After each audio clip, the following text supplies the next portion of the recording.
주님께서 여러분과 함께 마테오가 전한 거룩한 복음입니다. 그때 예수님께서 이렇게 말씀하셨다. 아버지, 하늘과 땅의 주님, 지혜롭다는 자들과 슬기롭다는 자들에게는 이것을 감추시고 철부지들에게는 드러내 보이시니 아버지께 감사드립니다. 그렇습니다, 아버지. 아버지의 선하신 뜻이 이렇게 이루어졌습니다. 나의 아버지께서는 모든 것을 나에게 넘겨주셨다. 그래서 아버지 외에는 아무도 아들을 알지 못한다. 또 아들 외에는, 그리고 그가 아버지를 드러내 보여주려는 사람 외에는 아무도 아버지를 알지 못한다. 주님의 말씀입니다.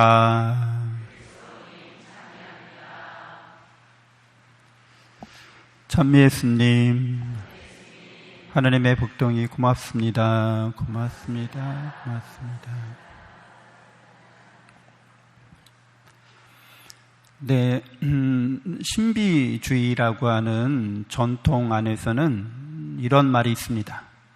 안다고 하는 사람은 모르는 것이고 모른다고 하는 사람은 아는 것이다. 이런 말이 있어요. 반대로 이야기하는 거죠.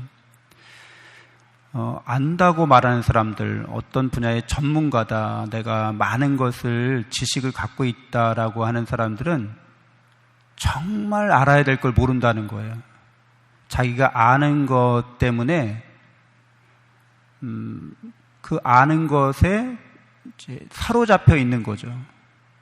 그래서 실제를 못 본다는 거예요. 실체를 못 본다는 거예요. 내가 어떤 지식이 있고 그 지식이 완전한 것이고 나는 내가 알고 있는 그 지식 안에서만 세상을 바라보는 거죠. 그래서 박사학위를 갖고 있거나 어떤 분야에 전문적인 지식을 갖고 있는 사람들은 그걸로만 세상을 바라보려고 해요. 그래서 있는 그대로의 날 것으로의 세상을 못 보는 거죠. 그 자기의 사고의 틀을 통해서만 보는 거예요. 그래서 내가 방에 있고 창문이 딱 하나밖에 없는데 그 창문이 어떤 모양인가에 따라서, 그리고 창문에 어떤 색깔이 입혀져 있는가에 따라서 그걸 보는 거죠. 제 눈에 안경이라는 말이 있는 거죠. 자기 눈에 안경 쓴 걸로다가 세상을 이렇게 바라보고 있다고 말할 수 있습니다. 근데 모른다고 하는 사람은 아는 것이다. 이것은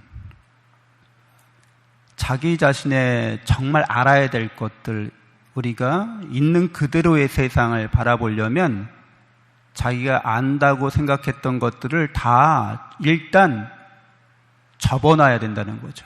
이렇게. 내가 고향 친구를 오랜만에 만났어요. 그 고향 친구를 내가 잘 알고 있다고 생각했어요. 걔 어렸을 때 굉장히 성격이 스터분하고 느긋하고 여유가 있고 참 좋았어요. 그래서 오랜만에 만난 그 고향 친구하고 반갑게 막 얘기하는데 얘가 완전히 다른 사람이 된 거예요. 그러니까 그거를 도대체 받아들일 수가 없는 거죠. 넌 변했다. 너는 예전에 너가 아니다. 그래서 그걸 부정하는 거죠. 그러니까 옛날에 그 친구에 관련된 지식이, 그런 체험이 지금의 그 친구도 똑같은 그 친구인데 넌 아니라는 거예요. 옛날에 너가 아니라는 거예요. 그 말은 그 사람을 자기의 이런 사고방식이나 이 사람을 보는 관점에서 어긋나기 때문에 이제 받아들이지 않는 거죠. 그래서 우리가 있는 그대로를 본다고 하는 거는 하느님을 바라보는 것과 같은 거예요. 그래서 하느님께서 이 세상을 창조하셨고 하느님께서 이 세상에서 당신의 사랑과 은총을 충만하게 해주셨습니다.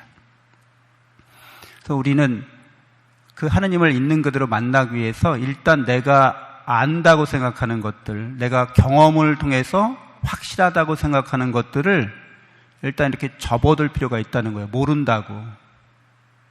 여러분, 모른다고 이렇게 우리가 상상할 수는 있잖아요. 난 그거 몰라 하고. 근데 어떤 상태냐면 정말 모르는 것처럼 그렇게 만들 수 있다는 거예요, 인간은. 난 그걸 정말 몰라, 이렇게.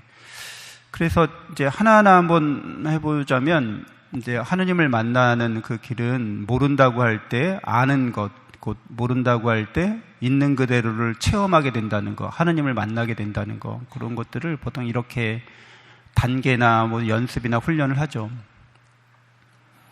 뭐 오늘이 뭐 몇 월 며칠이죠? 모르겠는데요. 이렇게.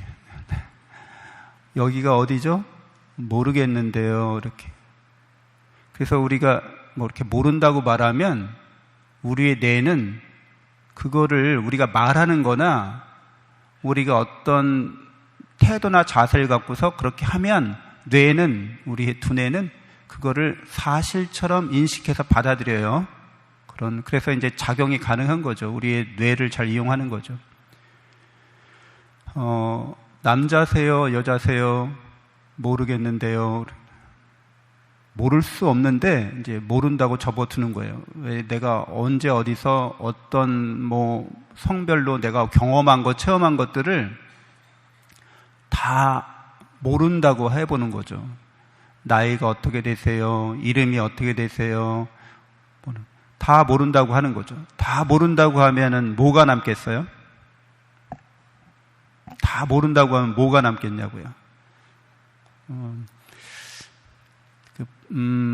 데카르트라는 사람은 나는 생각한다, 고로 존재한다고 했는데 생각하는 내가 남는 거죠. 생각하는 내가. 근데 그 이전에 이 말은 사실 아우구스티노 성인이 했던 말이에요. 내가 의심하고 있다는 것을 의심할 수 없다, 이런 말을 했어요. 아우구스티노 성인이. 이게 진짜 있는 거야 없는 거야 하고 의심하는데 그렇게 의심하고 있는 나는 있다는 거예요. 생각하는 나는 존재한다는 거죠. 근데 여러분 되게 이게 뭐 별거 아닌 것처럼 여겨지지만 여러분의 실체, 여러분의 있는 그대로의 나는 이렇게 알아차리고 있는 존재로서 하느님을 닮은 존재인 거예요. 그래서 이걸 누가 제일 잘 체험하고 이걸 누가 잘 살아가는가 하면 갓난아기들, 핏덩이들, 어린이들은 자기가 사랑받음으로 이렇게 있다고 하는 것을 가장 실감나게 잘 체험하고 삽니다. 어린이들에게는 세상에 대해서 몰라요. 세상이 얼마나 복잡하고 세상이 얼마나 경쟁이 심한 것이고 세상이 얼마나 타락했는지 잘 몰라요. 애들은 그 순수함 안에서 자기 자신의 사랑으로 이렇게 살고 있다는 것에 대해서 알게 됩니다. 사실은 이런 식물들도 그거밖에 모르고 있는 거죠. 사랑으로 내가 있다는 것밖에는 알지 못합니다. 그래서 여러분들이 뭔가를 때때로 그래서 묵상기도나 관상기도를 할 필요가 있다는 게 세상 만사 다 있고 이렇게 모른다고 하고 그리고 사랑으로 내가 있다고 하는 것만, 하느님의 영원한 사랑 속에서 있다고 하는 것을 우리가 거듭 체험하고 또 깨닫고 그런 깨달음과 체험으로 우리의 일상을 살아가야 되는 거죠. 이렇게 막 바쁘고 복잡하고 여러 가지 일들이 일어나지만 이 모든 것들은 우리가 모른다 할 수 있는 영역의 것들입니다. 우리가 정말 안다고 말하는 것은 하느님이 나를 사랑하고 있다는 걸 알고 있다는 거예요. 그래서 이런 일들을 그 사랑 안에서 경험해 나가는 거죠. 여러 가지 일들을. 그래서 하느님의 사랑으로 내가 있다면, 그리고 내가 있다는 걸 깨닫고 확신한다면 우리는 영원히 있게 됩니다. 사랑 안에서 영원히 있다는 거예요. 우리가 죽음이라는 걸 경험할지라도 사랑 안에서 우리는 영원히 있습니다. 그리고 그 죽음을 사랑 안에서 의미를 발견하게 됩니다. 내가 왜 이렇게 나이 들어서 병 들어서 죽어야만 했는지, 사랑 안에서, 하느님의 사랑 안에서 그 의미를 발견하려고 하는 거죠. 인간에게 이런 능력이 있고 이런 능력을 발휘해야만 합니다. 이런 능력을 이렇게 발휘하지 않으면 인간은 동물보다 못해요. 하느님의 영원한 사랑 안에서 영원한 생명을 이미 우리가 살고 있다는 것을 깨닫지 못하면 개팔자가 상팔자가 됩니다.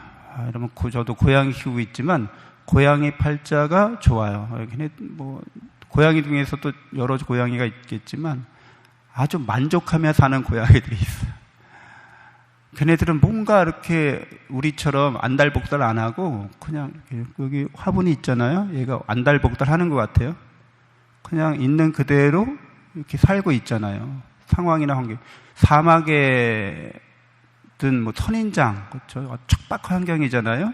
걔가 불평불만하면서 막 오만 걱정하면서 선인장이 꽃을 피우는 것 같아요. 그냥 그 자체로 있잖아요. 우리 안에도 아무리 세상에 힘들고 어려운 일이 있어도 그냥 그 자체로 만족하고 사랑 안에서 이미 내가 하나님의 영원한 생명을, 영원한 행복을 받고 있다는 것을 누리고 있는 존재가 있습니다. 그게 바로 정말 나인 거죠. 내가 세상에 대해서 세상의 무슨 지식이나 여러 가지를 모른다고 계속해서 그 무지의 구름이라고 해요. 이것을 영성서적 중에서 무지의 구름 속으로 들어갈 때 하느님이 있다, 내가 하나님의 사랑으로 있다라는 것을 우리는 부정할 수 없게 됩니다. 잠시 눈을 감고 묵상하겠습니다.